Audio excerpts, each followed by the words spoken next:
یاریەکانی قۆناغی یەکەمی چامپیۆنز لیگ بەردەوامی هەیە و چوارشەممە شەژ یاریتری و قۆناغە بەڕێوە دەچێت لە دوو کاتی جیاوازدا. لە کاتژمێردا یانی مانچستەر سیتی ئینگلیزی لە یارگەی ئیتیحاد لە یاری لوتکەی شەوەکەدا میوانداری یانی ئینتەر میلانی ئیتاڵی دەکات.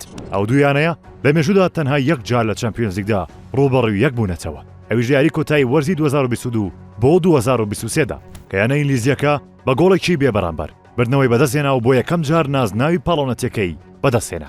پێپ گواردیۆلای ڕاهێنەری مانچستەر سیتی تا ئێستا لە سێ یانەی جیاواز ڕاهێنەرایەتی کردووە لە چامپیۆنز لیگدا کەوانیش باشەرەونە و بایر مونیخ و مانچستەر سیتین لە 171 یاریدا 109 بردنەوە و 35 یەکسان بوون و 27 شکستی هەیە. سێ نازناوی پاڵەونەتەکەشی بەدەستهێناوە. لە ئەمە کاتدا یانەی پاریس سان جێرمانی فەڕەنسی یاریگەی خۆیدا ڕووبەڕوویانەی جیرونای ئیسپانی دەبێتەوە.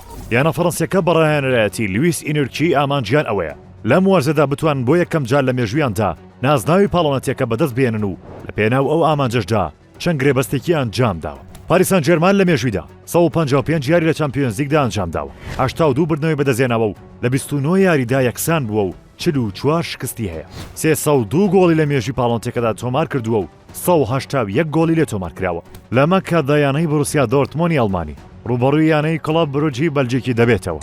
یانە ئەڵمانیەکە دەیەوێت هاوشێوەی وەرزی ڕابردوو ئەنجامی نایە بەدەستبێنێت بە شێوەیەکە گەیشتە یاری کۆتایی، بەڵام لەو یاریەدا بە ڕیال مەدرید دۆڕا و پلەی دووەمی بەدەستهێنا.